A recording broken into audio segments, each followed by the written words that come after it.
Tonight's guest speaker is Pastor Nate Loper. He's giving us a send-off, and he's going to be talking to us a topic titled, The Beauty of Bees, God's Handiwork Revealed Through the Tiniest of Creatures. Let's welcome Pastor Nate Loper.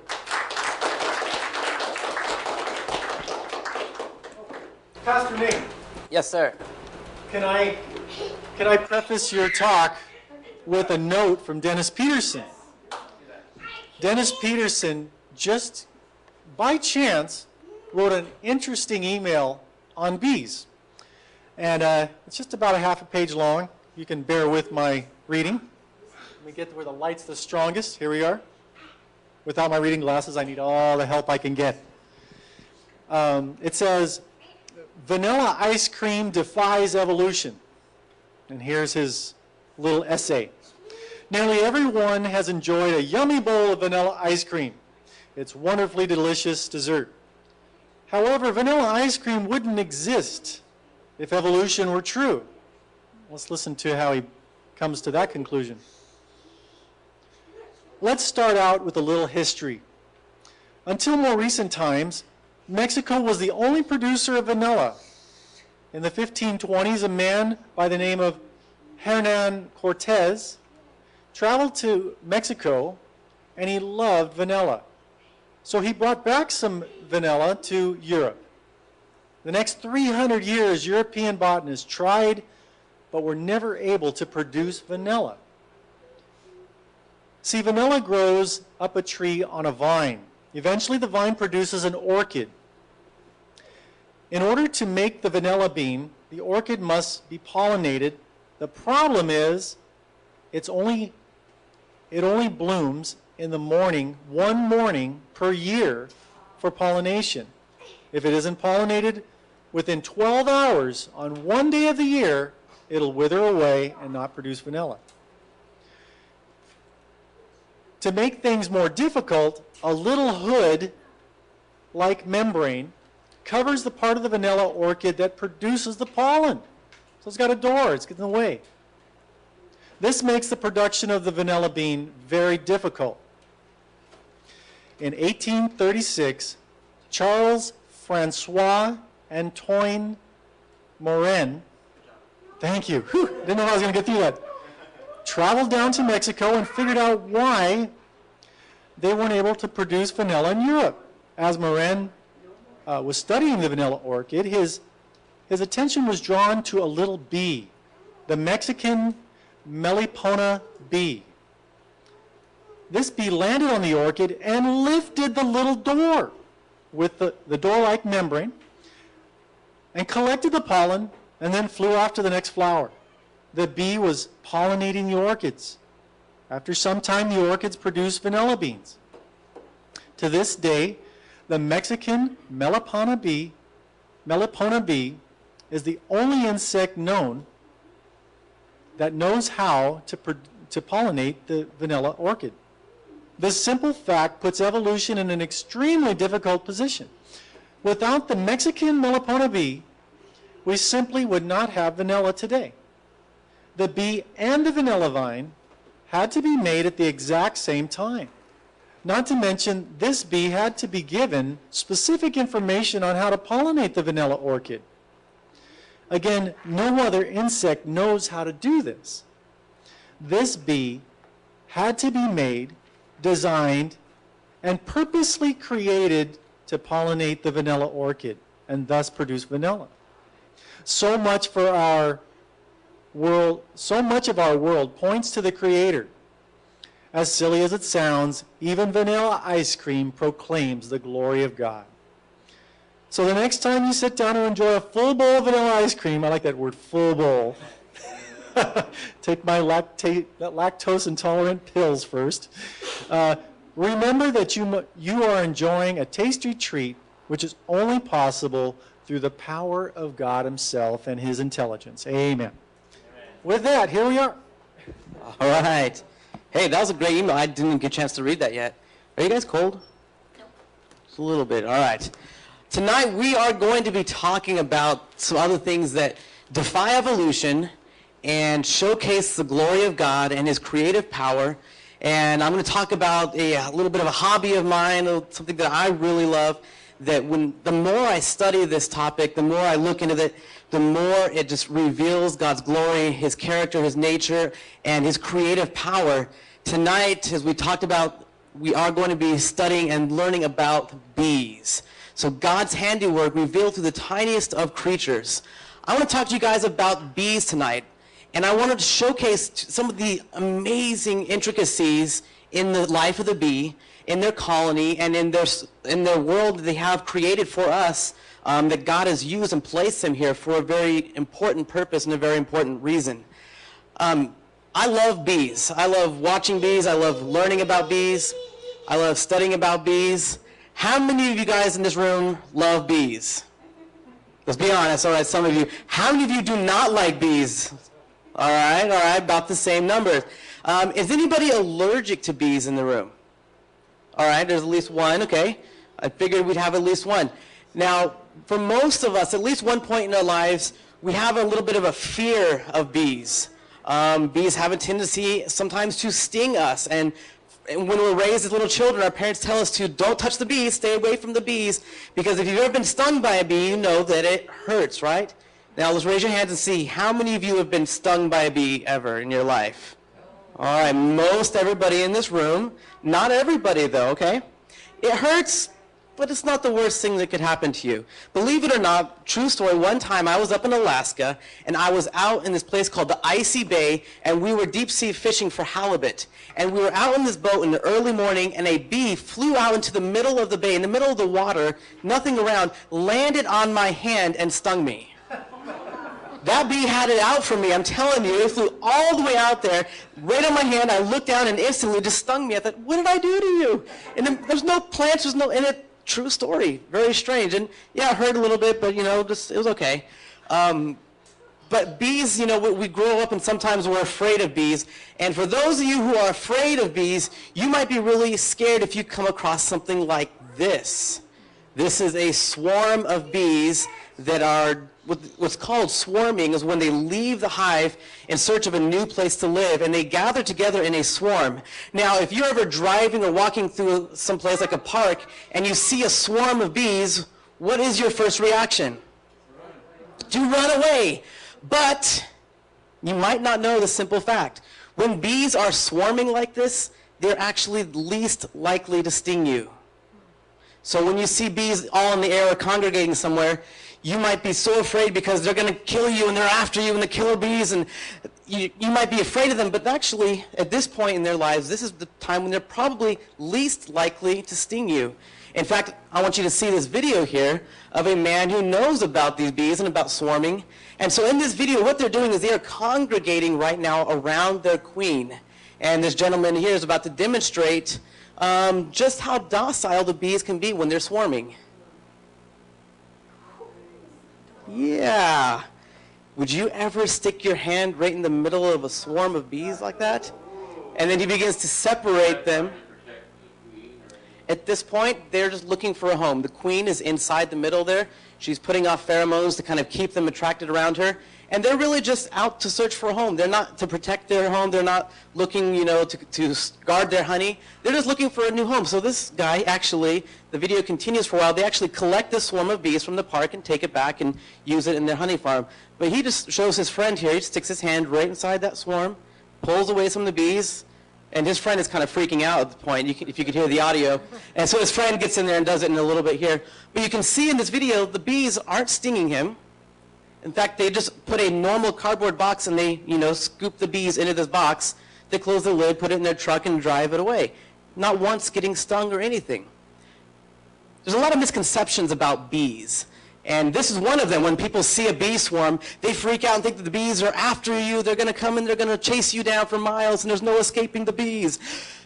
But that's far from the truth. And tonight I want to share with you guys a little bit about some of the amazingness of these bees, about how God has placed them on this planet for an amazing purpose. The design that they have is just incredible. And I want to share with you a little bit of why I like bees so much. Now, when you think about bees, other than being stung, what's the first thing that comes to mind? All right. That's the only thing I heard in this room right now. Everyone said honey. Of course, you think of bees and you automatically think honey. If you are Pooh Bear, you like bees because bees make honey.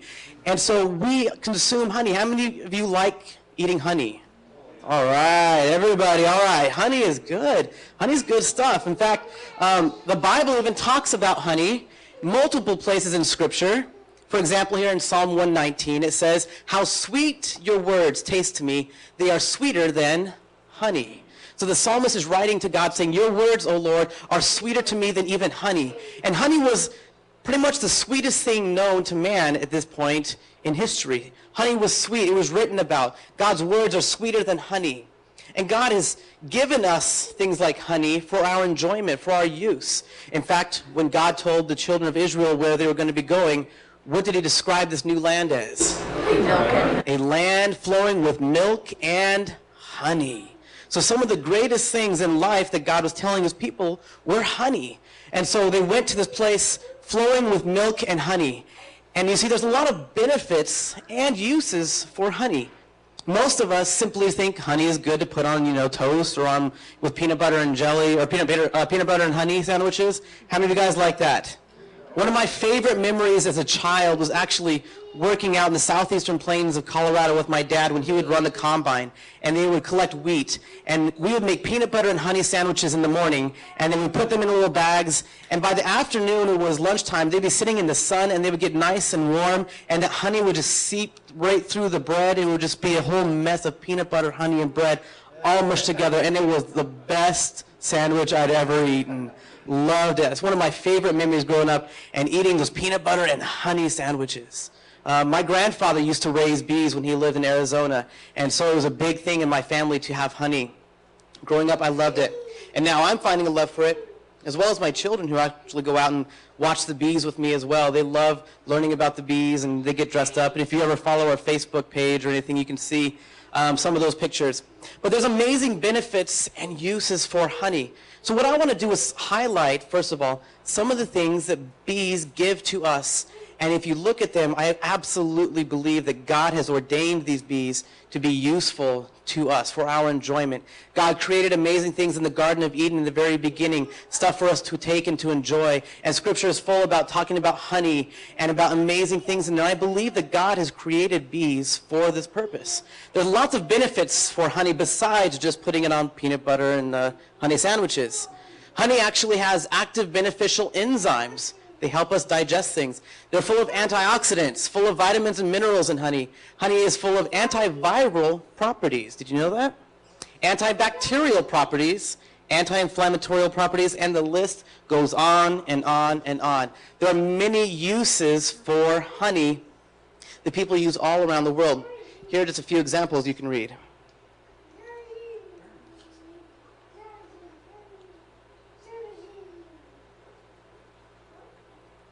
So there are lots of different uses for honey, lots of different things that it is given to us, I believe, by God for. And that's just honey.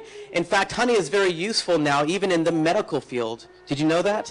Oftentimes, in hospitals and burn treatment centers or different treatments, they will use honey to be able to treat wounds and different things. They make bandages using honey as a main ingredient in there to help fight different things like, ulcers that would grow and have a problem. In fact, my grandfather, he recently passed away a couple years ago, but later in his life, he developed a sore on his leg, a wound that just wouldn't heal properly. And he had creams, and he had ointments, and he had prescriptions, all of this stuff, and nothing would really kind of get rid of it. Finally, the doctor said, well, why don't you try using this honey compress? And he actually had this special honey that they put as a bandage. He would change it like twice a day. And sure enough, very quickly it began to heal up, close up, and this wound was healed through honey. He tried all the drugs, all the medications, all the other stuff. Nothing like that would work. And so they actually used medical honey for burns, for ulcers, for other types of wounds because it promotes healing. It takes care of a lot of the problems with bacteria or any sort of growth, and it actually helps the body heal itself. And it's amazing properties. So honey is not only useful just for eating and putting on toast, but there are amazing benefits to raw, natural honey, the way that God has given it to us. In fact, it's amazing. There's properties sometimes they say do better or do as well or even better than normal standard medical treatments with medicines and drugs and all these different things, so that it helps encourage the healing and growth of new skin and new tissues in areas like burns and ulcers and things like that. Amazing properties. But you know what? The ancients knew all about that. In fact, they've been using honey for healing wounds for many, many years. The ancient Romans and Greeks would use honey for various purposes. And honey was collected and used in lots of different ways in the ancient times. By the Greeks, by the Romans, also by the Egyptians. This is a depiction here of the Egyptian honey gathering, and they're gathering the honey from the hives and talking about all the bees. The Egyptians themselves would gather honey and they would take it and they would use it, oftentimes in religious purposes and ceremonies and various things. In fact, the honeybee was so important that it was one of the symbols that they would use for hieroglyphs. So you can see here on both sides the honeybee, and in the middle here is the ankh, which is a symbol of life or the afterlife. In fact, they would use honey as part of the mummification process and the burial of the pharaoh. And they would take jars of honey and they would store them in the tombs with the pharaohs when they were mummified. And in fact, interesting fact, 3,000 years later, we've opened up these tombs, we've opened up these jars of honey, and guess what? The honey is still edible. It's still fresh as if it were put there last week. Honey never spoils. One of the few foods that actually don't spoil: honey, salt, and pure sugar.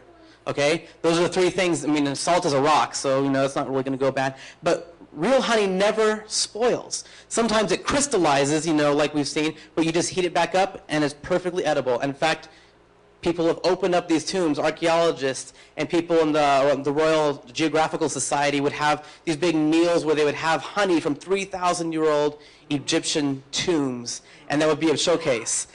They also decided at one point to eat frozen woolly mammoths that they discovered up in Russia, Siberia, that they thawed, and tried to eat those, and they said it was actually tasted terrible because it was almost putrefied. But they still ate them down because they were, supposedly tens of thousands of years old. So some good, some bad. But the honey that they discovered in these tombs was still edible, still useful. Honey doesn't spoil. There are amazing properties to honey that keep it from spoiling. I think we serve and believe in a very intelligent God, don't we? A God of wonders, a God of amazingness. How many of you guys have heard of the video series Incredible Creatures That Defy Evolution? All right, you've seen them. They have lots of different animals and creatures that go against, the theories of evolution, things that couldn't have happened simply by evolution and chance, things like the giraffe and stuff. The video series put out mostly by Dr. Job Martin. A few weeks ago, I actually had the opportunity of sitting down to lunch with him, and it's amazing just talking to animals and listening to him share about all these different things. Bees, to me, are one of those creatures, incredible creatures that defy evolution and showcase an incredible God. The Egyptians back in their time looked at this and they saw honey as being something very useful and very important. They would use it in all these ceremonies. And throughout ancient times, honey was very revered. It was believed, in many societies to be given to them by their God. Even, in the Bible we read about God giving us honey in various verses. And in Proverbs, Solomon here is telling his son, he says, "My son, eat honey because it is good, and the honeycomb, which is sweet to your taste." So even Solomon is saying, hey, honey is good, man. My son, enjoy honey because it's good, and the honeycomb that it comes from is incredible. Have you ever seen honeycomb, the raw honeycomb, like in your hands or tasted it? It is something beyond this world. It's amazing. It's way better than just honey out of a jar. But honeycomb is an incredible thing that bees make, and this is one of the to me, one of the most mind-boggling things that bees do. They form this comb of honey that they live with, and they store their honey in there, and they create their eggs and the different brood that come out of the honeycomb. They live in and around and through this honeycomb that they create. Now, honeycomb is so incredibly designed. If you look at it, they're hexagonal-shaped combs, or cells that are there, that are all six-sided, all perfectly shaped, and they all fit right in with one another. Boom, boom, boom, boom, boom. Now, the bees could have started off by maybe making round cells, but if you make a bunch of round cells, what happens in the middle? you have gaps. If you take a bunch of straws, hold them up, you're going to see you have little gaps in between there. So round is not a very good shape if you're building an entire comb out of these cells. You don't want round shapes. In fact, there are only 3 shapes in the entire world that you could stack together and they could be formed evenly right next to each other. They are a square, of course, like a block. They are an equilateral triangle, and they are a hexagon, just like this. Now, actually looking into it, hexagon is the shape that actually holds up best, uses the most volume, and as well as being the most compact overall. When you look at the entire perimeter, it's actually the most useful amount of space, as well as strength and the strongness of these walls that holds it together. The hexagon is the perfect shape. That's why oftentimes nowadays in high-end like automobile crash tests and things, they use this hexagon shape when they create things like carbon fiber and different metallic foams, where they will use aluminum foams that they will create an impact barrier, and they'll actually use this hexagon shape because it actually is the perfect shape for this sort of production. Now, it's incredible that these bees just got this by chance or millions of years or finally figured it out.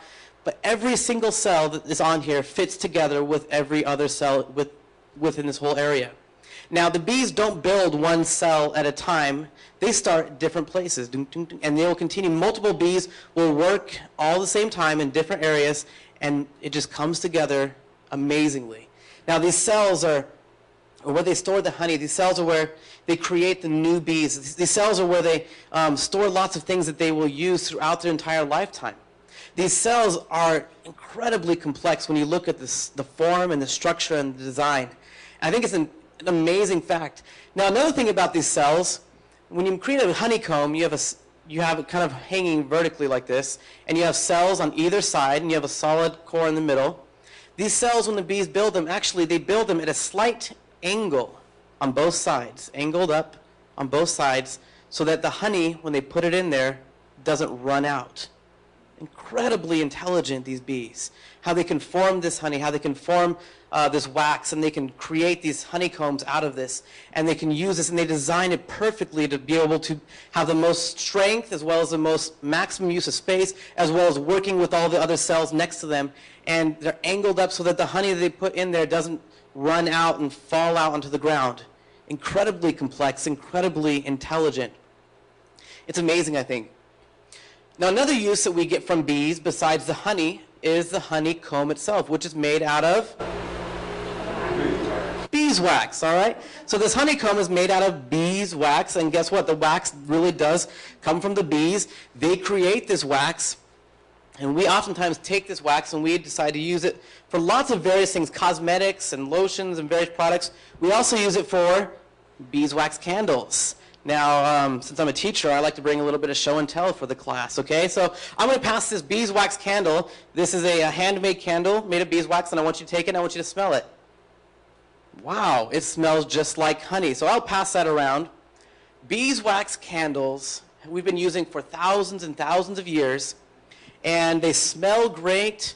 They are a pure form of wax, and we've been making candles out of them for thousands of years. In fact, you might not know this, but beeswax burns cleaner, it burns brighter, and it burns longer than paraffin wax, than wax that we typically use in our cheap candles nowadays that we get through the oil refinement process and all of that. In fact, it puts out a different spectrum of light that actually matches much more closely to the actual sun versus a other candle made of paraffin wax that we typically would use, which is more of a cold, almost matching a fluorescent sort of light. So beeswax, when it burns cleaner. There are no bad smoky particles that get in your lungs, unlike other waxes. It burns brighter. You get more light, more illumination from beeswax candles, and it burns for much longer. And yeah, beeswax candles are a little bit more pricey because the process that it takes to get that wax is quite a process for the bees as well as the humans. But beeswax candles are very highly prized, especially in a lot of churches where they do candles and things like that. In different Orthodox churches, they use only beeswax candles because they're pure form and they're pure essence. And that beeswax that we get from them is incredibly useful for lots of things. In fact, many of you that use lip balm, oftentimes the natural lip balms are with beeswax. If you like Burt's Bees, well, Bert himself up there in Vermont started that company because he had bees and all the different products he made out of it. And you look at the back of that, it has natural beeswax in there. One of the things that we use beeswax for, it's great. It's a great product. Now, the bees actually produce the beeswax themselves. It's incredible. The wax production is from 4 pairs of glands. Sometimes they call them mirrors, and they're specialized parts of the body wall. The wax is discharged as a liquid, actually.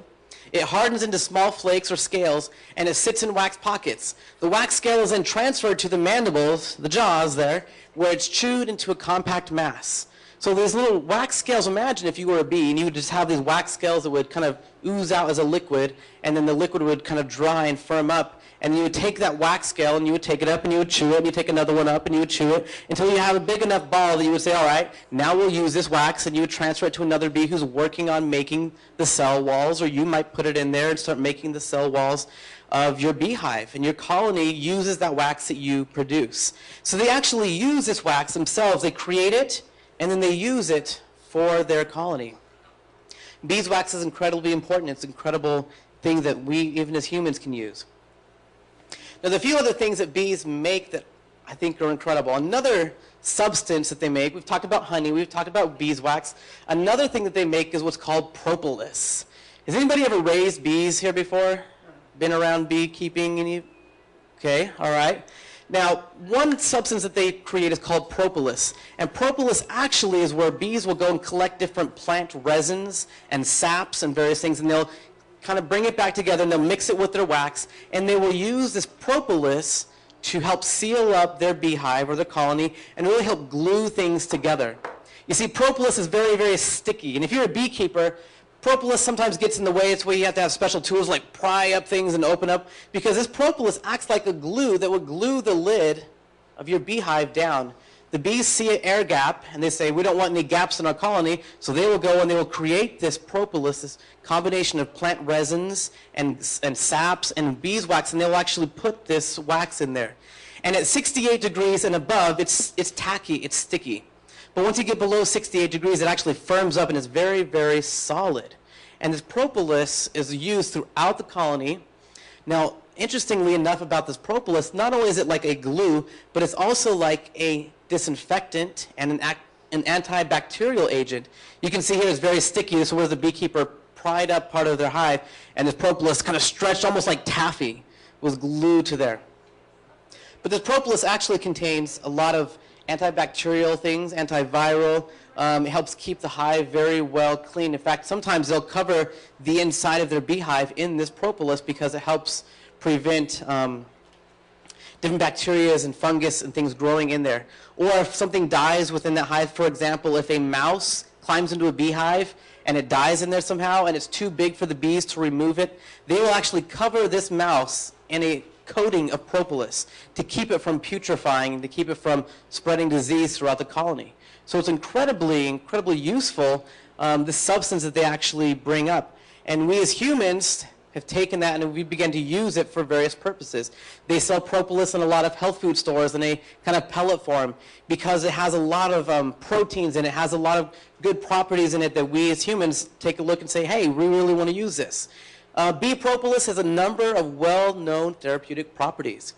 It's an antioxidant, antimicrobial, it helps healing. It's an analgesic, an anesthetic, has anti-inflammatory properties. And in fact, researchers from the University of Chicago Medical Center report that doses were given to mice with prostate tumors and tumor growth slowed by 50%. It cut that growth of that cancer by 50%. So we're discovering a lot of things that nature has given us, aka God has given us, to be able to use and to be able to benefit from. And this propolis is just one of these other amazing things. So we've got honey, we've got beeswax, we've got propolis, and now we're going to continue on after this picture here. Forgot this one. In fact, propolis is so popular they're now using it in toothpaste. I want to get some of that. That's pretty cool. So even Colgate has said, hey, let's put propolis in some of our products. I mean, it's incredible properties that the bees naturally collect and use. Again, I think they defy evolution, and they have an intelligent being, intelligent creator God, who has given them all kinds of information It's incredible. The more I study the bees, the more I'm like, wow, it's just incredible. Another one of these great things that bees create and we as humans like to enjoy is what's called royal jelly. Now they make this substance of royal jelly, which is what bees create and they feed to their young just in little amounts to kind of get them kick-started when they're starting out as eggs. But they also give it constantly to a young bee that they want to become a queen. Now in this beehive, in this colony, they have one queen, and the only difference between a queen bee and a worker bee is the royal jelly that she consumes. They will create a few different queen cells, and they will feed these bees within these cells royal jelly, which is packed full of nutrients and all sorts of things. And all of a sudden, she develops much quicker than all the other bees, and she develops larger, and she develops to where she's able to now produce lots and lots of eggs. And the only difference between her and another bee in being raised is this royal jelly, this special food that she eats. And it's incredible. The bees just fill it up, and the queen bees that are born in there, you can see here there's some queen bee cells that they've opened up. They literally bathe them in this royal jelly. They put them in here, and when they're growing, they just eat this liquid up. And all of a sudden, the queen bee, like I said, develops faster and becomes larger and becomes fertile to where she can now give birth as an adult queen bee to sometimes up to 2,500 eggs in a single day. Incredible. What came first, the bee or the queen jelly? Right? Hey, that's a good question there. Like, what came first, the chicken or the egg? Two chickens. Anybody? Yeah, there you go. That's Bill Morgan. We've had Bill Morgan, and that's his great one. You know, hey, what came first, the chicken or the egg? You know, chicken, egg. Now, actually, you're all wrong. It was two chickens, a male and a female. Very true. So here you have queen bees being made. We're going to talk about queen bees in a little bit. And they hatch and they come out of this queen bee cell. And this royal jelly we actually take and we will put in capsule form or in liquid form. And because there's so much health benefits, the antioxidants and the nutrients and all sorts of stuff that are packed into there. And we as humans, we either replicate it sometimes or we take the actual royal jelly, capsulize it, sell it, especially in the health food market area. Now these bees are incredible. And in the hive of bees, you only have 3 different types of bees. We briefly talked about the queen, and we'll go through each of these step by step and talk a little bit about it. We have 3 different bees that live within these bee colonies. These are honeybees, or Apis mellifera. Now these bees start with the worker, which is the bee that you and I most commonly always see. They're the ones that are out there by the thousands and thousands, tens of thousands. There's a queen bee, which each hive usually only has 1 queen bee at a time. And then there's the drone. Now the worker bees, they are all females. Did you know that? The queen bee, she is a female. The drones are males. We're going to talk a little bit about some of these. Now here you can see a picture of them in the hive. The queen bee, she's longer than all the others. She has a much larger area here. The drone, he has much larger eyes. And he's kind of fat. He's a guy, you know. He's like, hey. And then there's the worker bees. And the worker bees are the ones that we see buzzing around all the time. They're by far the most numerous in the entire hive. Now, each of these bees are born or birthed into these honeycomb cells. They are placed within there as an egg. The queen, like I said, deposits sometimes 2,000, 2,500 eggs in a single day. They're deposited as little tiny eggs. And if you see over here, you can see the little white grains of rice look like? Those are individual bee eggs. And she just goes around all day long, pushing her abdomen into there, drops an egg, moves to the next one.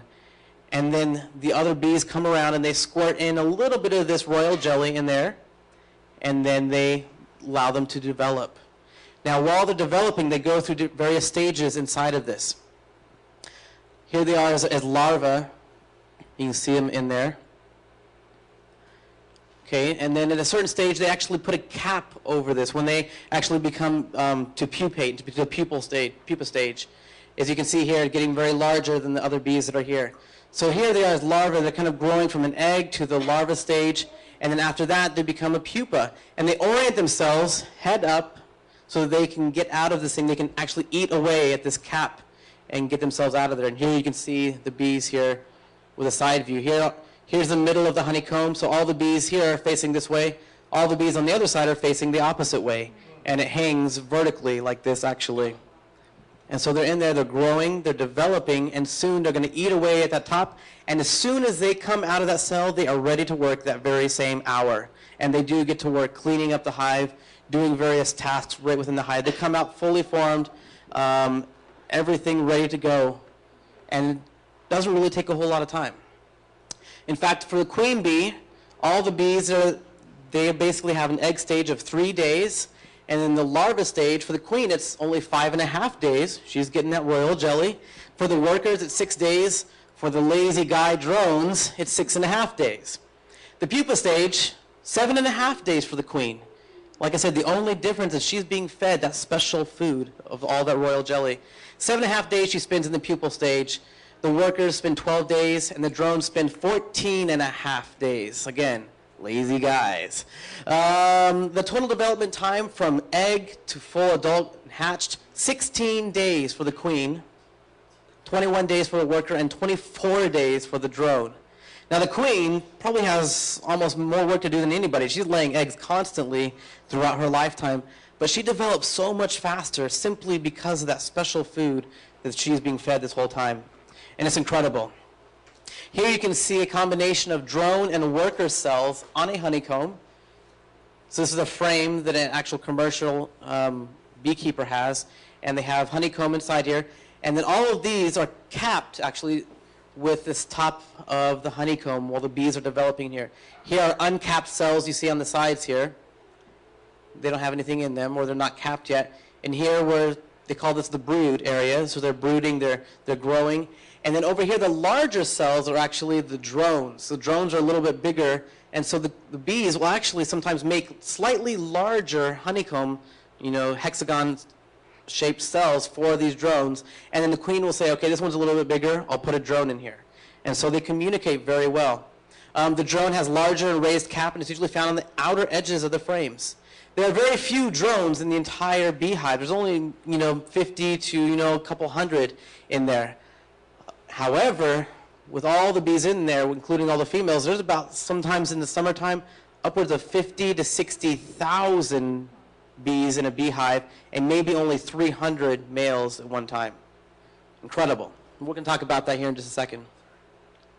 But the queen cells are very different from the drone and from the standard worker cells. These queen cells are larger and they're longer. And so sometimes what happens, you only have one queen in there because she's laying all the eggs, but every now and then that queen begins to get kind of old, and so they decide to replace her. So all of a sudden the bees just together decide, let's start to make new queens. And so to make a new queen, you make a new queen cell. And so what they'll do is they'll create a cell like this, and this is called a supersedure cell because they're going to create a queen to supersede the former queen.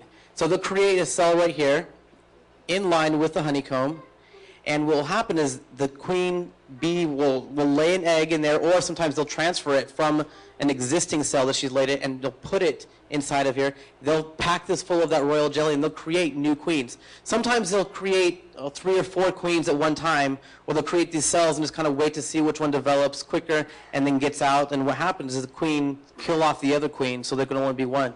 And so that's a cell that they're creating to create a new queen after the old queen kind of gets old after a couple years, stops producing like she should. Or there's a swarm cell, which you kind of see here, it's kind of hanging down. This swarm cell, basically, it gets so crowded in there sometimes and overpacked, the bees say, hey, we need to kind of make a split, and we're going to take half the colony over here and find a new home while the rest of you stay here. But we need a queen to go with us to make new babies. So they will actually make new queens. Once that queen hatches out, they will leave the old queen and the old colony behind, and they will actually fly out, and that is when you see them swarming. That's when you see the swarm that was hanging from that tree. They're out looking for a new home because they've split off from another colony, and now they are out there looking for a new home. So these bees do some incredible things as they go along. Now, the queen, let's talk briefly about the queen because she's so important. The queen, there's only one normally. She lays eggs. She can live 2 to 5 years. Now, that doesn't sound like a long time, but that's pretty long in the life of an insect when you think about it. 2 to 5 years for the queen. She can lay 2,000, sometimes I've heard even up to 2,500 eggs per day. That's a lot. She produces pheromones that keep the colony functioning and keep them loyal to her. She produces a scent that the bees smell and they say, this is our queen, you know, or if there's something going on, they will protect her. They'll kind of keep it going, and she produces this scent constantly. Now, once she gets old, she actually stops producing this scent as well. So when she stops producing eggs as well and stops producing the scent, she kind of loses that, and the other bees say, okay, sorry, mama, but it's time for you to go. We got to get someone else in here. Her stinger does not have barbs. She does have a stinger, but it doesn't have barbs. She can use it many, many times, but she really only uses it to kill other rival queens. So unlike the other normal bees who have a stinger that pulls out and they die, the queen has a reusable stinger that she uses constantly. The drones, as we talked about, these drones develop from an egg. They're larger than the workers. They're the males with big eyes. They're mature sexually at 2 weeks. They really only have one function in life, and that is to mate with the new queen.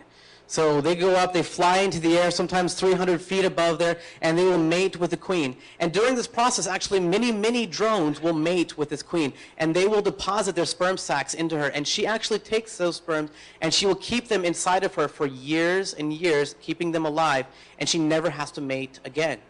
She's able to keep these alive in a special compartment inside of her, and it's an amazing process that she actually keeps a sperm now. And what happens during this time, these males die during this mating process. They don't have stingers. They only really have one function, and that is to mate with this queen to be able to produce new fertile eggs for them. And the survivors are basically forced out of the hive in the fall time, and they die. So if you are a male bee, and you're thinking, well, it might be good to live in the colony because I don't have to do any work. I just kind of sit back and enjoy the good life and get fat on all this nice honey. Well, guess what? Your time is coming, because in the fall time, when the flowers are all gone and we have to survive on honey, you're getting kicked out of the house and you are out there in the cold and you are going to die. So, we have the workers who do all the work. We have the queen who does a lot of the egg laying. We have the drones who kind of sit around and wait for the queen. But your time is coming. So the worker bees are the bees that do all the work, that do all the jobs, that clean up, that create the honey, that go and collect pollen and nectar. They're female, but they're usually not fertile. And if they do lay an egg, it will be a drone. There's about 20,000 to 60,000 in a colony. And during the time in spring, when the flowers are at their full peak and they're blooming and they're collecting nectar and pollen, these numbers swell up to 60,000 bees in a colony. They have several functions throughout their lives. They live about 4 to 6 weeks in the summer. Remember we talked about the queen bee? Sometimes 2, 3 years at a time. These only live 4 to 6 weeks. They literally work themselves to death. However, in the winter, when they're not working, they live 4 to 5 months. So 4 to 6 weeks versus 4 to 5 months. It's because they work themselves to death. Their stingers do have barbs, and of course they stay in your skin. And they use them to defend the hive and all of these things. And so these bees use a lot of incredible jobs that they do and processes that they go through in order to keep this hive going. Question? So about them not working in the winter, I think of a temperate climate like what we have here in California. We've got whatever time of the year it is, the plants flowering. That's true. In Southern California, we do have a growing season that goes year-round, so the bees here, they do continue working, but a lot less. In fact, they still kick out drones in the fall, and they do go through a form of hibernation, even if they're not as active. And sometimes that actually is a hardship to the bees. When they live in cold climates, oftentimes they will huddle together, and they won't really do a lot of moving or a lot of doing anything, and they will survive off their winter honey stores. However, here, when it's warm and they're still kind of active and they're moving around, and there's not a good bloom, then they may lose a lot of that honey and that nectar, and sometimes it can be difficult. But yeah, Southern California, we do have this year-round kind of growing cycle, and so bees do continue in warmer climates. But typically, most places, the bees will they won't exactly hibernate, but they will get really, really calm and won't really move around, and they will typically stay in their hive all winter long. But they don't sleep. That's the interesting thing. Bees really don't actually sleep. Even when they come in at night, they're busy making new honeycomb. They're busy cleaning up stuff. They're making that propolis. They are constantly working. So during the day, they're out collecting nectar and pollen. During the night, they're cleaning up house, doing stuff.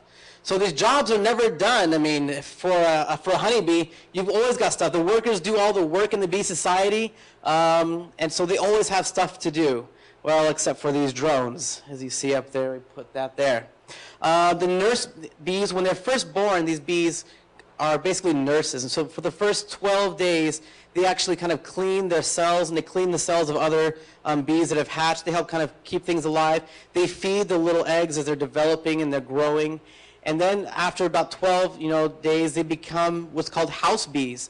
And at this point, they begin to work on the comb building, and they're doing more housekeeping, and they're taking care of dead bees that die inside there. They take them and they push them outside of the hive so that there's no disease in there. And so they help ripen honey. They'll bring back the nectar, and they'll deposit that nectar inside these honeycomb cells. And then they'll stand there and they'll fan their wings, and then they will actually evaporate the liquid from there to a certain stage, and to where they can cap it over with wax, and it's sealed. So they work their entire lives doing things like this, ripening honey, climate control. They'll wave their wings together in certain areas to kind of keep an air circulating throughout the hive so it doesn't build up too much heat. They'll make the wax. They'll do all this stuff, and the incredible amount of work that they do. Then they move on to the next stage, becoming the house security agents, and they will guard the hive and its entrance. And really, they say only about 5% of the bees actually are guarding this place at any one time. So only about 5% of them will kind of perform this job. Some of them will stay and do that. Some will automatically go out and look for nectar and pollen. And they begin to do little flights around. They're kind of orienting themselves. Then after that, the majority of their lives, they will be out in the field collecting pollen, collecting honey, collecting nectar, doing all of that work where they literally work themselves to death. And that's kind of the life of the bee. I mean, you're busy, you're busy, you're busy. That's why we look at bees and say, man, look at the bees and how busy they are and all the stuff that they do. It's incredible. Now, some of the things that bees do that we've only recently begun to understand are things like different chemical scents called pheromones that they actually produce and they send off. And it's something that communicates to the hive. We've seen that bees have an incredible ability to communicate with one another. But it wasn't until recently that we actually understood how they do that. One of the ways that they do that is through pheromones, different scents or smells that they have. And they have this little gland at the end of their body called the Nasonoff gland. And it produces various scents and various things that, for example, will tell the other bees the condition of the hive, or if there's intruders, lots of things. In fact, if you see a beehive, you might see something like this, where you have these guard bees that are standing right at the entrance, and they're standing and they're facing backwards, and they're just fanning their wings, standing there doing that. Two reasons. One reason, they're helping get the air circulating throughout the hive, helping keep the place cool. The other thing is they're sticking their Nasonoff glands in the air, and they're producing this pheromone that tells the flying bees, this is our home. That's why as a beekeeper, you can have lots of beehives right next to each other, and your bees will go right back to the same hive almost every single time, because each and every one of those hives has a distinct and particular scent to it. And so these bees stand out there and they say, here's home for us. And so as a bee is coming in, if they get confused or lost, they pick up on that scent, that pheromone, and it goes right into there to where they're actually living. Now, some of these pheromones, we've been able to kind of figure out what they smell like or be able to reproduce them. One of these scents that they use is called basically the, hey, here's our home scent, that they make from this Nasonoff gland. And it smells very much like lemongrass oil, which I have right here. And I'm going to pass this around, this next one around. So you don't have to open the cap. If you do, you'll probably get it on your fingers and you will smell lemongrass for 2 days because it's very strong. But to smell it, smells like lemongrass. To a bee, this is the smell that the bee will pick up on when they are looking for a new home. Bees will go out throughout all the places. The swarm will sit there waiting while scout bees run all around the place looking for the perfect new home. And when they do, they will get in there and they will mark this home with this smell. The smell is very much like lemongrass oil. And then they will lead the bees back to there. And then this is the smell of a home. So if you're a beekeeper and you want to capture bees in the wild, you will actually create a beehive box and you will put lemongrass oil in there and you will set it out somewhere and hope to capture a swarm. You do it all the time. And the bees will smell the smell and say, oh, okay, let me come and live here. Now, this smell is a little bit different than the hive smell that says, here's our home, particular, come here. But it's basically a scent that says, here's a great place to live. Come in, we're baking fresh apple pies in here. Can't you smell that? Don't you want to come in and live here with us? It's a great scent. Yes? You're saying lemongrass oil smells enough like like beehive pheromone that fools bees? Absolutely, yeah. In fact, that's why I have that for when I'm doing beekeeping. I want to capture wild swarms. You put a little lemongrass oil in there, and bees that are swarming actually will... Use the knowledge that lemongrass. I don't know how old the lemongrass thing... We've been using it for a couple hundred years, I think, but I don't think it's been all that long that's been going on. But this lemongrass oil actually mimics very closely this pheromone. There are other things that do mimic it, and we'll talk a little bit right now about some of these other pheromones. There are different pheromones that they do produce. The queen produces her pheromone that we talked about that she kind of puts out there, and she doesn't create it from this gland in the back. She actually secretes it from her mandibles, her jaws, and it basically tells them, hey, I'm queen, I'm still in charge, everything is good, I'm producing eggs. And then she also will use this pheromone, she'll change it up a little bit when she's ready to go on her mating flight. So all of these drones are sitting around waiting for something to do. This queen gets ready to take her mating flight, and they follow her out there. They're drawn by this pheromone. There's other pheromones like the orientation pheromone that we talked about that tells you where to come back at. There's an alarm pheromone, which actually smells a lot like bananas, believe it or not. And so that's why they talk to beekeepers and say, if you are taking care of bees, don't have any banana-flavored gums or candies with you because it smells like bananas. Don't, eat bananas while you're out there, because some people say there's a tendency for bees to get very agitated and attack that person because this banana scent is very similar to the scent that they create from this alarm pheromone, and it kind of triggers them saying, hey, there's an intruder, let's go out and see what's going on. Then there's a you got stung pheromone, which is basically what happens when you get a stinger inside of you and that bee pulls away, the stinger remains and it continues to pump some of that venom into you. And it also releases a pheromone that says, hey, I just lost my life stinging this intruder, you better get over here and defend my name and my honor and come and do the same thing for me too. So they come out there and they will attack this intruder. They pick up on this scent, and so they will actually now hone in on that intruder because of that scent. And so there are various pheromones, various things that the bees actually produce that communicate with each other. These bees have an incredible ability to communicate, sometimes through scent, sometimes through just incredible behavior that we as scientists haven't even been able to figure out quite yet. Things like collective mind things, where the bees seem to act as one mind spontaneously without communication or without the time to relay messages. Particularly here's a little video I want to show you about bees. These are the giant Asiatic bees, the biggest of all honeybees. They're found from the Himalayas all the way down to Southeast Asia. Stinging is a very expensive form of defense because when a bee loses its sting, it dies. So it's better for the colony to warn predators off before they have to fight them off. And they warn them with some dramatic displays. I've got a reproduction of a hornet, which is one of the main enemies of bees. I'll see if I can get them to do it. Just watch. There. See, there's a moving wave which passes over the surface of the colony.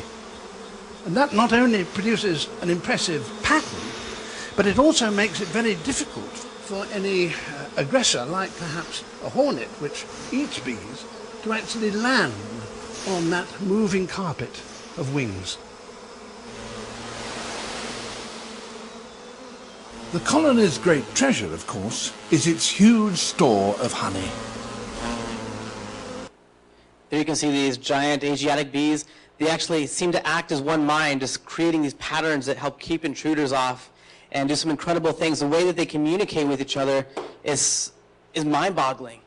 Now, one of the things that we actually discovered fairly recently is the ability for bees to communicate to each other where various sources of food or water are at.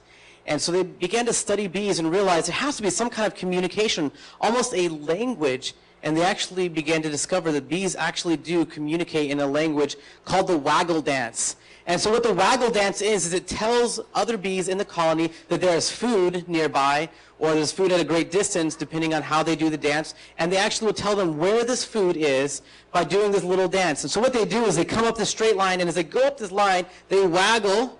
And depending on how fast they waggle, it tells them various things about the distance or the various... Can you demonstrate? I would love for you to.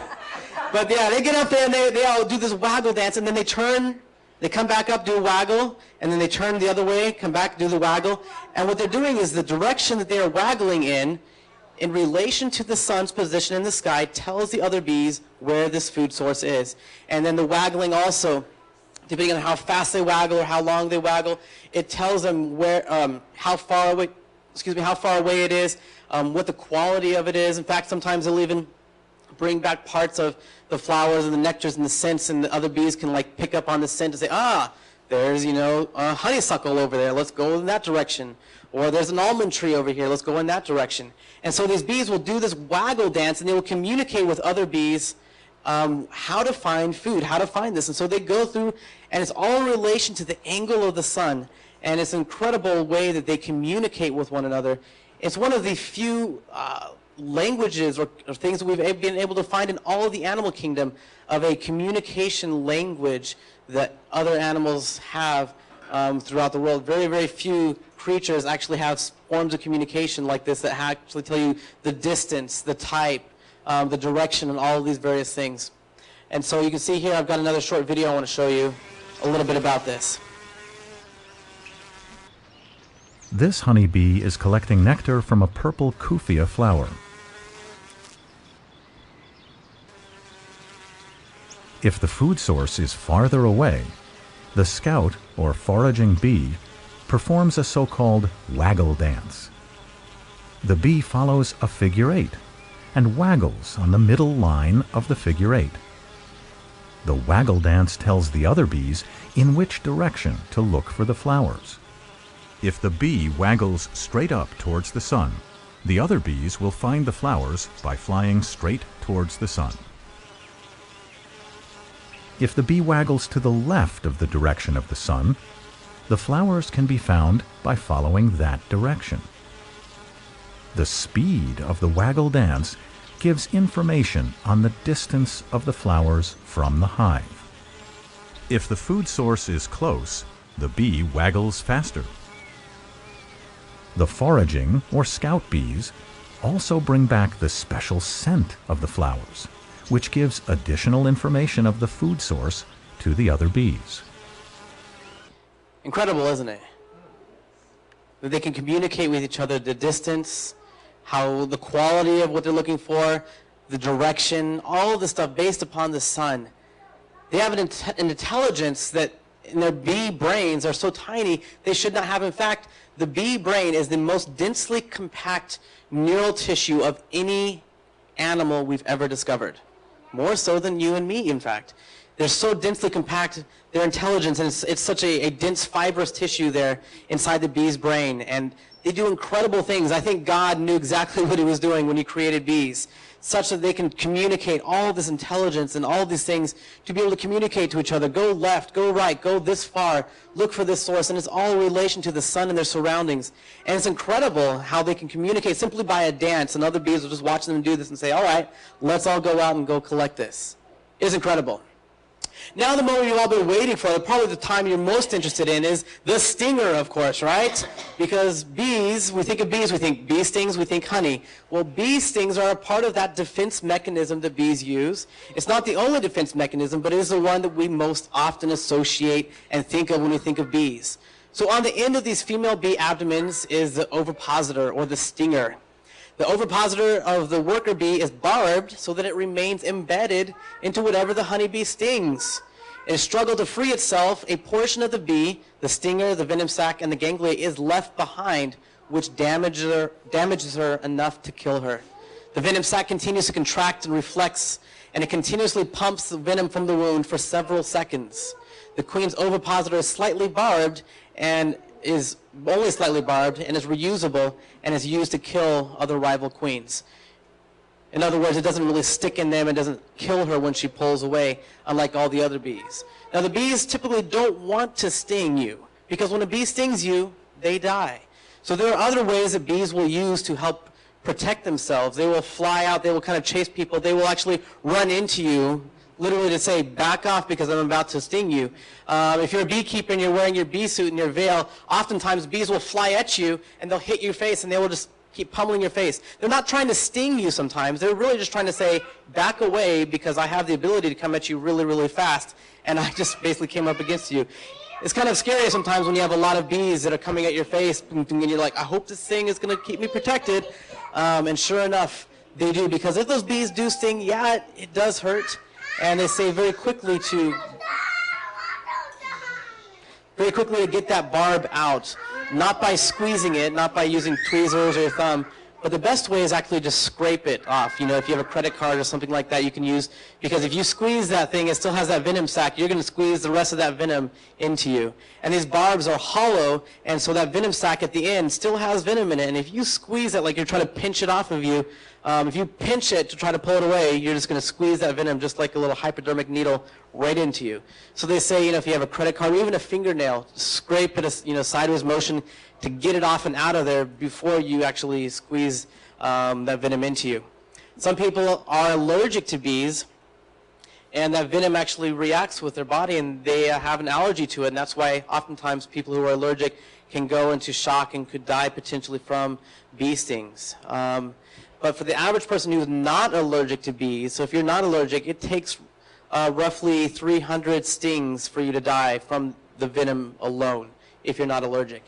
But these bee barbs are incredible. You can see here the barb here, and it's actually hollow right there on both sides. And so that hollow point is what goes into your skin. The barbs stick in your skin as the bee pulls away. That venom sac continues to pump and to squeeze venom into whatever it stings for a short time after that. But, incredibly enough, even the venom of bee stings is useful. Did you know that? People in the medical field use bee sting venom as part of treatment for treating various diseases, especially arthritis. Arthritis sufferers have gone through treatments where they will actually get stung by bees intentionally, you know, with a doctor's help, and what it can do oftentimes is it reduces the amount of swelling and the pain. And there's been reported cases of going in for one single treatment. I was reading a story of a woman who had hip surgery, and her hips were so sore, even to the touch on the surface of her skin afterwards. It wasn't healing right, and somehow she had so much pain there, but she went in for bee venom therapy, and immediately, as soon as she left the doctor's office, she was completely pain-free, and the treatment, a whole year later, she still didn't have any pain resulting from that. Now, we're not exactly sure how that works or what it exactly does, but it triggers something within our autoimmune system which helps alleviate pain and swelling and reduce inflammation. So bee venom therapy is actually a medical practice that they will use where they will actually sting you sometimes once or twice in a certain area, other times maybe 10 stings all in a row, and you will take that sting and let the stinger pump that venom into you. And yeah, it hurts a little bit, but it oftentimes relieves much more pain. This bee venom therapy is useful for arthrosis, arthritis, inflammation of nerves, multiple sclerosis, Parkinson's disease, cerebral palsy, high blood pressure, high cholesterol, poor circulation, inflammation of blood vessels, asthma and allergies, all sorts of things you can see as it continues on this list. Lots of different things that people have treated using bee venom therapy. And in fact, most recently, I think it was in 2009, scientists discovered something in this bee venom therapy that really helped. It was like a toxin that was in there that helped kill the AIDS virus dead in its tracks. And so now they're developing different medications using this toxin in bee venom therapy to help treat AIDS patients around the world, especially in places where they don't have access to medical hospitals and various things, like places in Africa where AIDS is so rampant there and it's destroying entire populations of people that live there. They're now really investigating this because they see that this bee venom actually destroys this AIDS virus. Again, it's incredible to see the amount of intelligence and the complexity and all of the stuff. To me, when I study the life of bees, the communication, the way that it works, it blows my mind. Now, bees use the stinger as a way to help protect themselves, but it's not their only defense mechanism. And when I saw this next video clip, it blew my mind because it was incredible. And I want you to watch this, and I want you to listen closely to what the narrator is saying about these bees as they actually take on a giant hornet. This hornet is the advanced guard of an attack force the bees could never withstand. But this time, the bees set a trap. They want the hornet inside. And the hornet obliges.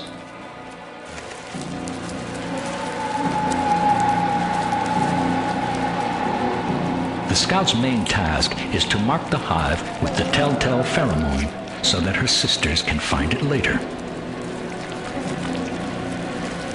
But the native honeybees know her game.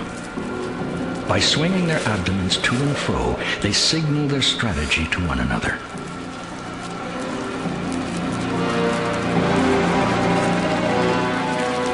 The bees hold off until the last possible moment. And then, as if of one mind, they swarm. The hornet is engulfed by hundreds of bees.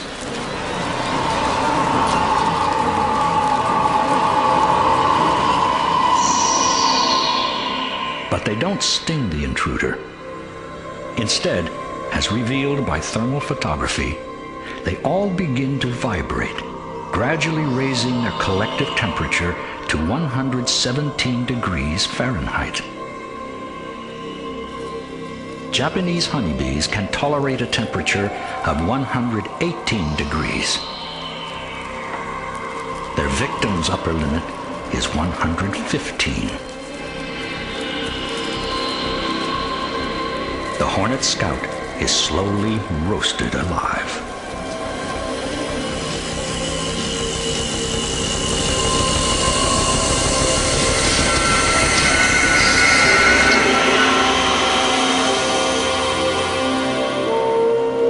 And the secret of the honeybee's location dies with her.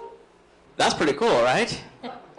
I mean, that's incredible. I've seen a video there where 30 of these large Japanese hornets, these giant hornets, 30 of them decimate an entire colony of 30,000 honeybees. So 30 versus 30,000, almost like a Gideon, you know. But these hornets are so dangerous and so ferocious, and they will come through, and because they can sting multiple times, hornets and wasps do, and they also have very large mandibles, and they will actually just bite the heads off of these bees. These hornets will come through with a whole group of them, and in an afternoon destroy an entire bee colony and then rob all of their honey, and then eat the bees and stuff. What happens is whenever this hornet comes in, these bees have to do something about it. However, the hornet's exoskeleton is pretty thick and it's tough because it's so large. They have a very hard time stinging this thing. So what they figured out over millions of years is that, you know what? I know that we will die if we get up to 118 degrees Fahrenheit, but this hornet will die at 115 degrees. So let's all work our body heat up to 117 degrees, just 1 degree short of our deaths, so we can kill this hornet. How does that work? I mean, how do you figure that out? How do what possesses you in your mind to be able to do that? But they get together, they surround this hornet, and it dies at 115 degrees, but they die at 118 degrees. So they have that small window. They collectively surround this hornet, and they vibrate their bodies to generate enough heat to where it gets to 117 degrees, just 1 degree short of their own deaths. And they kill this hornet. They roast it. They kill this hornet through their own collective body heat. And that takes away this intruder. And as a scout, he doesn't go back to the rest of the hornet hive and come back and tell them where all these bees are living, and they're protected. Yeah? Nate my wife was wondering, is that a BBQ? That is a BBQ. But, yeah, very clever. I saw this video and I said, wow, it's incredible. How do they figure out how to do this? How do they know that these hornets die at 115 degrees, but they're only a few degrees, 3 degrees difference, and then they're going to die themselves? How does this all come together? It's incredible. It's one of those incredible creatures, I think, that defy evolution, as Dr. Job Martin would say. But more than protection, more than creating products like honey and propolis and beeswax and royal jelly for us to use, bees do a much larger service for us as human beings, a much larger service for the entire planet. The thing that bees do that is the most important thing for any of us in this room tonight is that they pollinate plants. Bees are the largest pollinators of any plant in the world. Sometimes moths will do it, sometimes butterflies will pollinate, but far and wide it's bees that do 99% of the pollination of the plants that you and I eat. They do an incredible job of cross-pollinating plants, of being able to help them reproduce, and it's through a form of symbiosis where the plants themselves, these flowering plants, will produce the nectar and they'll produce the pollen, and the bees will go and they'll collect the nectar to drink to turn into honey, and they'll collect the pollen and they'll store it in their back legs in these little pollen baskets, and they'll eat that pollen, or they'll create a little bit of a mixture of honey and bee pollen they call bee bread, and they will actually feed that because it's very high in protein. So they work together, and as these bees are traveling around collecting the nectar, collecting the pollen, they go from flower to flower, and they actually help these flowers reproduce. Because flowers don't have legs, they can't get up and walk and find the next flower and go over there and reproduce, or the next tree, so they need this ability for somebody, something, to be able to take their pollen, to be able to transport it to other flowers so that these flowers can actually reproduce themselves and these different plants. And these bees do an incredible job with that. In fact, many places, we actually use commercial beekeepers to pollinate our trees. Southern California here grows more almonds than anywhere else in the entire world. Did you know that? So our own state grows more almonds than any other country in the entire world. Right here, basically in Central Valley in Southern California, we grow almonds. There's an entire industry where beekeepers will travel to these almond orchards, bringing in their bees just so their bees can pollinate the trees. And these almond growers will actually pay hundreds of thousands of dollars to these commercial beekeepers to pollinate their trees. Why do they pay hundreds of thousands of dollars? Because without the bees, without the pollination from the bees, they will not receive the crop yield that they have. But when they bring in the bees, they will receive 3 to 5 times the amount of almonds because of these bees. So if you had 5 almonds in your hand and you didn't have, if you had the bees, all of a sudden you would have now 25 almonds. I mean, think about that across all the trees. Your crop yield grows from 3 to 5 times, not 3 to 5%, 3 to 5 times, tripling, quadrupling over and over because of the bee pollination. It's incredibly important. So they will pay these commercial beekeepers hundreds of thousands of dollars to transport their bees. And oftentimes what they'll do is they will travel around and they will pollinate bee farms and places where they have lots of different produce. They'll pollinate all around the United States going along on a circuit. In fact, pollination is so important that out of the 100 crop species that provide 90% of the world's food, over 70 are pollinated by bees. So 70 out of 100 of these crops. In other words, you go into your grocery store and 2/3 of all the crops, all the plants and vegetables and fruits that you see in there, 2/3 of that would not exist in your grocery store if it weren't for bees. They say that roughly 2/3 of what we put into our mouths to eat is somehow related to pollination through bees. It's incredibly important. Here's a list of all these different things, just some of them that are important. Alfalfa. I mean, we know alfalfa is a great for animals to be able to eat. They eat the alfalfa. Without alfalfa, we wouldn't have various animals that we have, and we wouldn't have meats to eat oftentimes. Much of this you would never even think are pollinated by bees. Coconuts, coffee, vanilla beans, like we talked about earlier, watermelon, soybeans. I mean, think about the amount of soy and soy products that we have here in the United States. All of the soybean plants have to be pollinated by bees. It's incredible. And so these beekeepers will travel around a circuit, and they will go around and they'll take their beehives, they'll load them on a truck, they'll drive to one location, they'll put them out there for a few days, 2 weeks, and they will pollinate all these areas, and then they will travel along to another place, and they will pollinate, and they will pollinate, and they will pollinate. And I know some beekeepers that left the whole honey business behind because it was too much work and said, I'm getting way more money traveling out to California and just taking my hives and putting them out in somebody's field and then taking them back home with me than I ever did, collecting honey or any of the other products that bees actually make for us. There's such a demand for that. One of the reasons is because in the last 10 to 15 years, we have lost roughly 1/3 of our bees here in the United States. 1/3 to maybe half of them have been completely wiped out. We don't know exactly why. There's various things called colony collapse disorder and things that are wiping out our bees throughout the world, especially here in the United States. And so there's such a high demand for this pollination that farmers here in Southern California or other places in the U.S. are paying a pretty penny for their crops to be pollinated by these bees.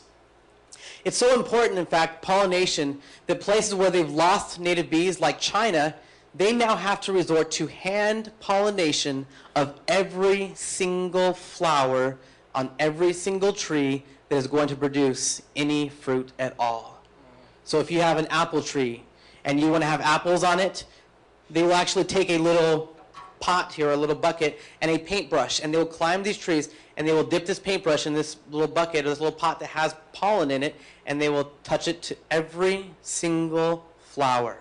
And people in China have to do this because of the pesticides and the toxins and things that they use over there. They have completely wiped out native bees in their area, in certain areas. So now they have to climb the trees, and they have to pollinate them. Without it, the trees don't continue to produce the fruit. They end up dying. They don't have crops. They don't have food to feed themselves. So they literally pay people to climb these trees with paintbrushes and pots in hand to be able to hand pollinate every single one of those flowers that you see there. And they continue to do this all day long because they've wiped out these bees. They no longer exist in certain regions, and they don't have them anymore. That's how important bees are. And we didn't even realize how crucial it was until we started realizing bees are disappearing, and now all of a sudden we don't have a lot of food to eat. A lot of our crop yields are very, very small. Some things are not able to produce at all without the help of bees. Can't they import colonies to use from other countries? They could import them, but they still die because there's an amount of pesticides that they have in the air and in the soil and in the water. They've tried bringing in bees, European bees and stuff, but they don't really survive. They're just being wiped out. And so that's kind of a scary thing. You know, looking at the United States, we've got to be very careful. One of the reasons that they believe that we have this colony collapse disorder are certain pesticides that we use in our plants, these neonicotinoids, which are different types of pesticides they put with the seed of a plant, and the seed grows with this natural pesticide in it and is carried out throughout every single part of this plant, including the pollen.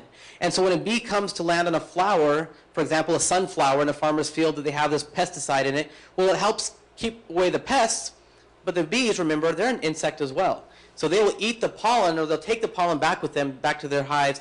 They will consume it at a later time, and they actually consume this pesticide that was part of the plant. And sometimes a few weeks to a few months down the line when they're eating this, they will all of a sudden begin to die, and all of a sudden they will just disappear. Sometimes these beehives are just completely left empty. There's no dead bodies anywhere. They just completely evacuate. It's a very, very, very big puzzle. In fact, it's... Pesticide companies say it's mite. The varroa mite, yeah, they say, well, it's a varroa mite. We have a problem, a little mite that actually comes in and it starts to eat bees when they're in their little cells there. But the varroa mite is not the problem that they're seeing around. Of course, the companies that are saying that are the companies that are selling us all these products and saying this is the problem. There are a problem with mites, but it's not the main problem. We're saying we've had mites for many, many years. All of a sudden, we're seeing a new problem that began to happen during this time where these pesticides were used. Not necessarily pesticides like sprays. I mean, you spray a plant and or you spray a bug or an insect and you see it die.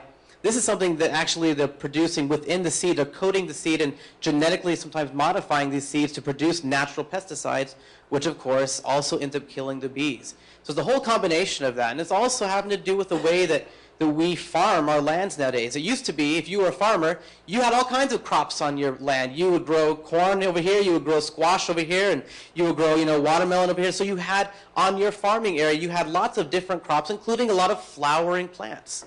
So bees that lived in areas would have places to forage and to collect from these flowers. Nowadays, if you look at farms, you see these huge areas of what's called a monoculture, which basically you huge areas of corn, or huge areas of places that don't have flowering plants, that bees actually can't get any food. So they live in a food desert where they can't find enough nectar and enough pollen. So we believe it's a combination of some of these diseases, like mites or various things that come in. It's also a lot of these pesticides, and it's also a lot of the practices that we do as far as our farming practices that are wiping out a lot of bees. Such an important thing that even, decades ago, Albert Einstein recognized how important bees were. And this famous quote from Einstein is very true. And he said, if the bee disappeared off the surface of the globe, then man would only have 4 years of life left. No more bees, no more pollination, no more plants, no more animals, no more man. That's how important bees are to our entire world. The food that we have is very much tied in with the bees. I believe God has placed them on this earth for amazing purposes. All the stuff that we talked about is things that we receive from bees, but they're also in danger because of our practices or things that we're doing. And if the bees are gone, we're shortly going to follow after them. We see the bees that have been placed here by God, and they have an incredible connection with humans as well as the things that they have around them. For example, Here's another thing that puzzles, the puzzle of evolution. Certain flowers that bees are attracted to, they actually have a certain zone in the middle here that the bees will see through ultraviolet. We can't see it because we're humans. We can't see the ultraviolet spectrum. So a flower looks like this to us, but the bees can view the ultraviolet spectrum and they see this little target zone. And so this target zone right in the middle of the flower is kind of like a bullseye on these flowers that are designed to show the bee very quickly where the center of this flower is, where to land or where to get in it. So we've been able to see ultraviolet. This is what it looks like under the UV. Normally, we don't see it. Now, this relationship between these flowers and the bees is incredible.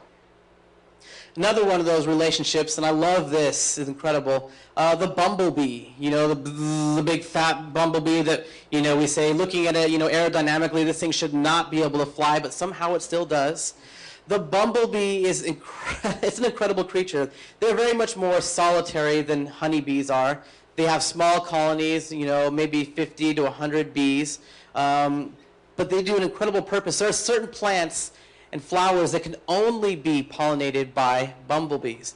There are certain flowers that actually takes the weight of a bumblebee to be able to open up that flower, to get inside, to be able to get that pollen, to be able to get that nectar. Kind of like we talked about the vanilla thing, the vanilla plant has to be able to be pollinated by these bees. Well, there are certain flowers that have little landing pads on them, and these landing pads only open up into the inside of the flower if the weight of a bumblebee is right there on that spot. All of a sudden, it's like a front door. Like, you land there, and what's the secret password? Okay, open up, come inside, get that pollen, get that nectar, and then go back out again. Tomato plants are pollinated by bumblebees. They're pollinated by bumblebees best. One of the things about a tomato plant is it has very, very sticky pollen. In fact, it clings to the flower. If you ever had, tomatoes or worked at growing tomatoes, you know that they can be very sticky and resinous sometimes. Well, this pollen is very much like that. The pollen has a hard time letting go, or the flower has a hard time letting go of this pollen. But what happens is the bumblebee will fly to this tomato flower. It will land on this tomato flower, and then it will actually vibrate its wing muscles without moving its wings, and it will vibrate at a certain frequency, a certain pitch, which is actually middle C on a piano. If you know anything about music, they will actually, every single time, they will vibrate in middle C, and what this does, this vibration actually is what's used to knock this pollen loose from this flower. If you use a different pitch, it wouldn't knock it loose. But this certain vibration through harmonic resonance actually vibrates loose this pollen that's stuck in here, and it's now collected on this bee. Another thing that scientists recently realized and discovered, bees actually have a negative charge to them, and these flowers have a positive charge to them. And so what happens oftentimes is they are connected to each other electrostatically. So this pollen actually kind of jumps onto bees at times. All the little hairs that you see all over the bees, they're there for a purpose. They bring on that electrostatic charge, which actually attracts this pollen to them. But these bumblebees, they get together and they land on these tomato plants. They vibrate in perfect middle C, and what happens is that actual note, it's like these bees are singing, notes. These bees will actually produce this note, and the exact note, the exact frequency to produce that resonance, which actually knocks this pollen loose. And this is different from the sound that they make when they're actually flying through the air. So when they're flying, they make one sound, you hear the bzzz, but when they start to vibrate, you actually hear a higher pitch sound of bzzz, and they actually hit that middle C dead on, and it vibrates this pollen loose. And they actually do that oftentimes for many of the different flowers, even if it's not a tomato plant, they'll do that. In fact, you can see this happening in this video right here.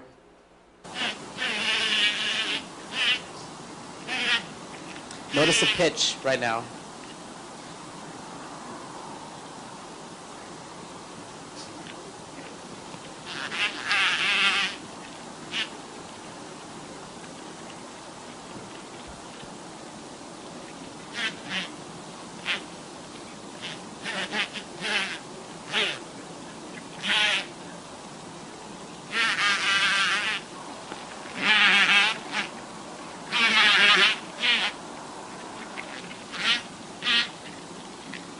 And listen when you just really click off. It sounds different.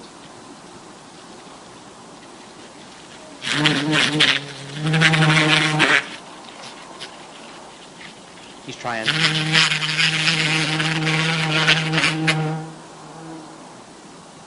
So you hear the difference in pitch there? When he's buzzing down there near the flower, he vibrates those wing muscles, but he actually doesn't flap the wings, and it's a lot higher pitch. And then when he actually decides to fly away, it's a completely different pitch, a completely different frequency that he's actually using. Now, how in the world does this bumblebee know the exact frequency that this flower needs to be able to open up and be able to release its pollen?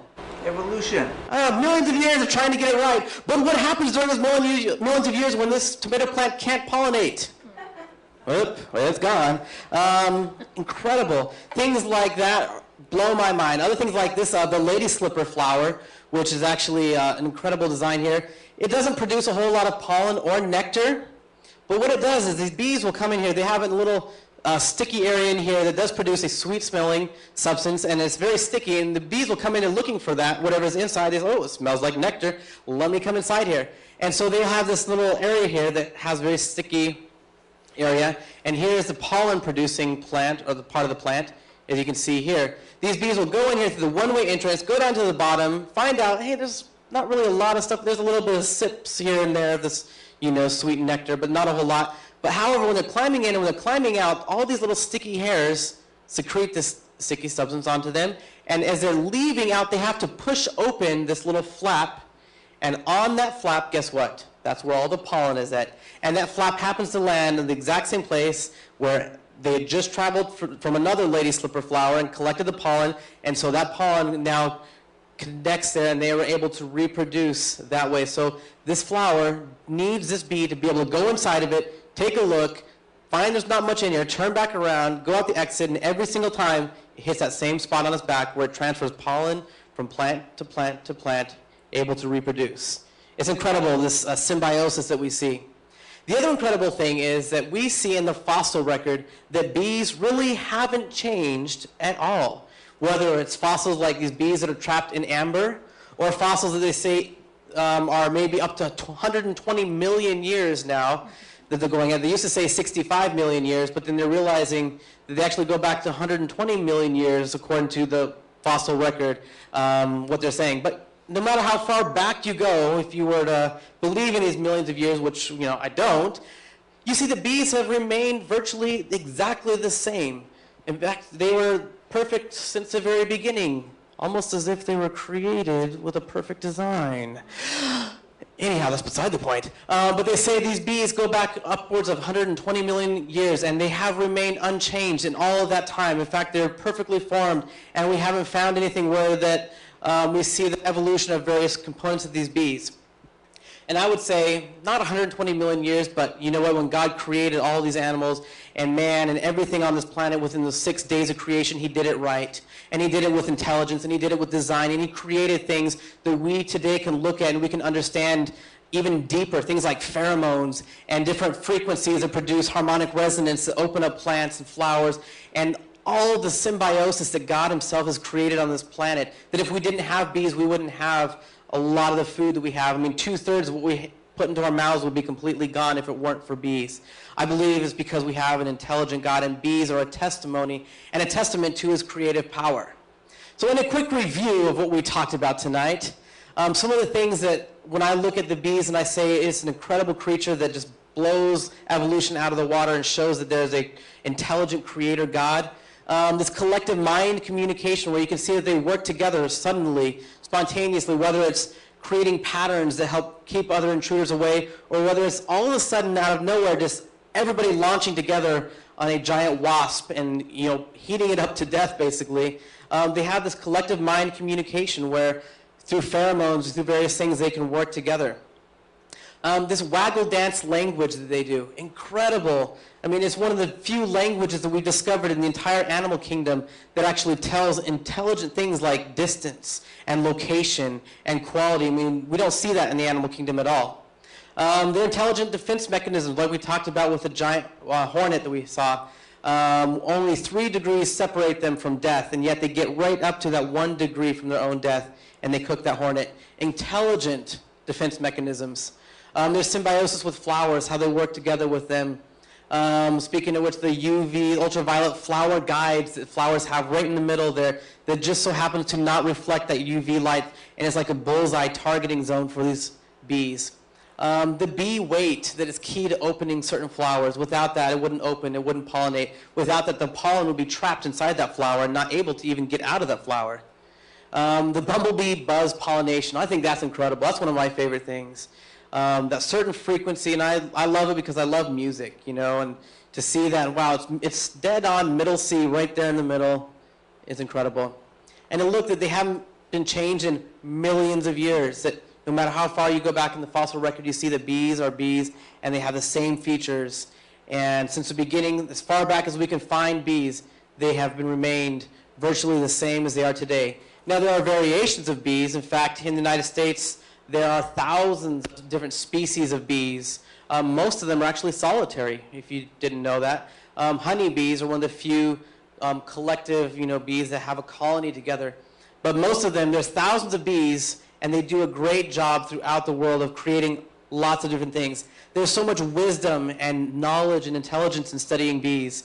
And man, if you ever get a chance to spend a day at an apiary and looking and studying bees or talking to a beekeeper, you'll see that they have a passion for these things because they see so much in the life of bees. When I've been studying it, and it's recently become a hobby of mine, beekeeping, and even when I go to Flagstaff area, and I want to raise some bees out there because it's incredible. And my family loves honey, and I want to carry on the tradition that my grandfather used to do years ago.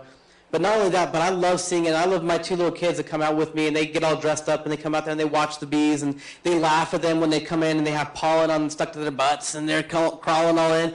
They see these things, and they learn about it. And so I'm showing my own children firsthand God's creative power. There's so much wisdom in there. In fact, if you look at what Scripture tells us here, it says, wisdom is like honey.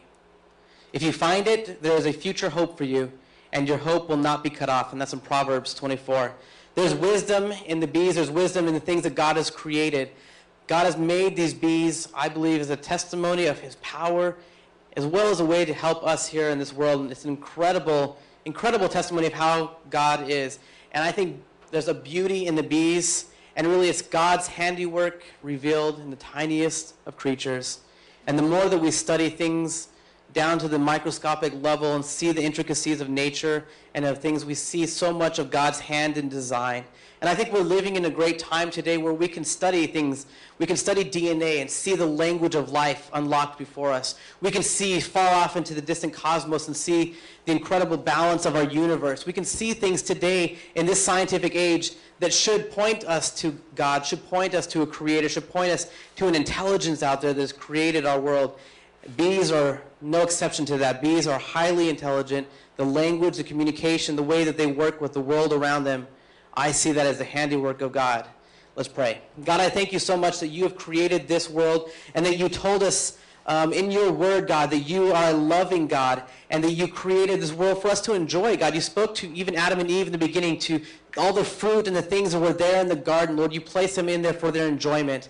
And God, I thank you that you created this world for our enjoyment. And God, you didn't leave us alone, but that you sent us your word so that we can learn about you. You sent us your son, Jesus, who took our place on that cross as that substitute for our own lives and our deaths that we should pay the price of. God, I thank you that you speak to us each and every way through your word, God, through wisdom, God, through your world around us even, that nature itself reveals that there is a creator, God.